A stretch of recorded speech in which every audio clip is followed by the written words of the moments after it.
पिंपरी चिंचवड महानगरपालिकेचा नदी सुधार प्रकल्प सध्या वादाच्या भोवऱ्यात सापडलाय। या प्रकल्पामुळे शेकडो झाडं तोडली जात आहेत, त्यामुळे स्थानिकांनी त्याला विरोध केलाय। मात्र तरीही प्रशासनाकडून या प्रकल्पाच्या कामाला सुरुवात करण्यात आलेली आहे। पाहुयात नागरिक आणि प्रशासन यांच्यामध्ये कसा संघर्ष आता सुरू झाला आहे।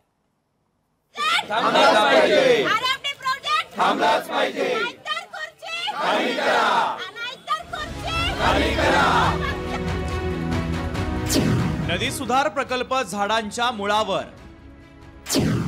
हिरवीगार झाडं काही महिन्यांतच नष्ट। पिंपरी चिंचवडची वनराई संपणार। दृश्यांमध्ये दिसणारी ही हिरवीगार वनराई काही महिन्यांतच नष्ट केली गेली आहे। त्यामुळे या परिसरात असलेल्या पशुपक्ष्यांचा संसार उघड्यावर पडला आहे।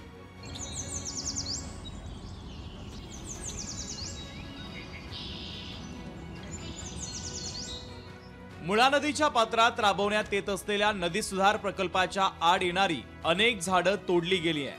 मात्र प्रशासनानं या झाडांची आकडेवारी पुढे आणली आहे, ती मात्र धक्कादायक आहे।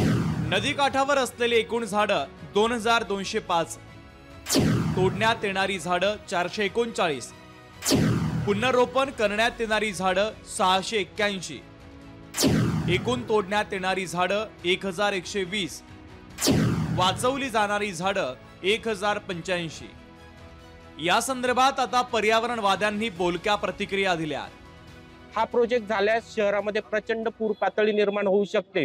आज हा प्रोजेक्ट राबवताना जे कन्सल्टंट आहेत, या कन्सल्टंटने कोणत्याही प्रकारचं तिथे एनओसीज दाखवाव्यात की या शहरामध्ये या प्रोजेक्ट नंतर पूर पातळीमध्ये कोणता बदल होणार आहे हे त्यांनी दाखवावं। नदी स्वच्छतेकडे लक्ष देणं अपेक्षित आहे। तुम्ही ती गोष्ट प्राधान्याने करणं अपेक्षित आहे। ते राहिलं बाजूला आणि तुम्ही नदीकाठचा झाडोरा सगळा जेसीबी लावून वगैरे सगळं साफ करताय, उद्ध्वस्त करताय। आपला प्राधान्यक्रम काय आहे? तुम्हाला काय करणं अपेक्षित आहे आणि तुम्ही करताय काय? आम्हाला शुद्ध हवा हवी आहे, आम्हाला शुद्ध पाणी हवी आहे, नदी अशीच हवी आहे। आम्हाला आमचे जंगलच चांगले वाटतात, आम्हाला आमच्या नद्याच चांगल्या वाटतात। तुम्हाला हे आमचे पैसे असे वेस्ट करण्याची काही गरज नाही। सांडपाणी शुद्धीकरणावर भर द्या, शुद्ध हवा शुद्ध पाणी यावर भर द्या। आरएफबी थांबलाच पाहिजे। एकीकडे शेकडो टन मातीचा भराव टाकून अनेक जेसीबींच्या सहाय्यानं नदीपात्र बुजवलं जातंय, तर दुसरीकडे नदीपात्रातील शेकडो झाडांवर कुऱ्हाड चालवली जाते आहे। त्याला अनेकांचा विरोध असूनही महापालिकेला त्याचं सोयरसूतक नाहीये। काही झाडे 20-21 झाडे हे उन्मळून पडलेली किंवा तुटून पडलेली निदर्शनास आले। तसेच काही झाडांच्या जवळपास 12 झाडांच्या फांद्या तुटलेल्या अवस्थेत निघून आल्या। त्यामुळे या बाबत कुणी झाडं तोडली हे स्पष्ट झालं नाही। त्या अनुषंगाने आपण ही झाडं तोडल्याचा तपास करण्यासाठी सांगवी पोलीस स्टेशन या ठिकाणी आपण एफआयआर दाखल करणार। उपमुख्यमंत्री अजित पवारांनी या प्रकल्पाला नागरिकांचा विरोध होत असेल तर यावर तोडगा काढू असं म्हटलेलं आहे। आमच्यावर जी जबाबदारी आहे त्या जबाबदारीचं भान ठेवून आपण त्याच्याबद्दलच्या गोष्टी त्या ठिकाणी करू। त्यामध्ये माझं आव्हान आहे त्यांनी मला भेटावं, त्यांनी दाखवावं। मी कमिशनरला पण बोलून त्याच्या संदर्भामध्ये जलसंपदाला पण विचारीन। आतापर्यंत शेकडो झाडे तोडले गेली। झाडे तोडण्याच्या हिअरिंगसाठी आम्हाला पर्यावरणावर प्रेम करणाऱ्या आम्हाला सर्वांना हिअरिंगला बोलवलं गेलं।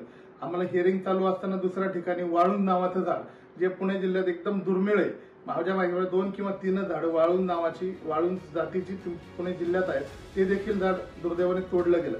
या प्रकल्पामुळे आता हरित शहर म्हणून ओळख असलेल्या पुणे आणि पिंपरी चिंचवड शहराची ओळख पुसली जाण्याची भीती आहे। नद्यांच्या शेजारी उभी असलेली झाडं शहराला ऑक्सिजन पुरवतात आणि याच परिसरात जैवविविधता देखील बघायला मिळते। मात्र आता पुणे आणि पिंपरी चिंचवड शहराची ही फुफ्फुसं उद्ध्वस्त केली जाणार असतील तर मग केला जाणारा विकास उपभोगायला कोणी शिल्लक राहील का, हाही प्रश्न याच निमित्तानं उभा राहिला आहे। सुशांत डुंबरे, लोकशाही मराठी, पिंपरी चिंचवड।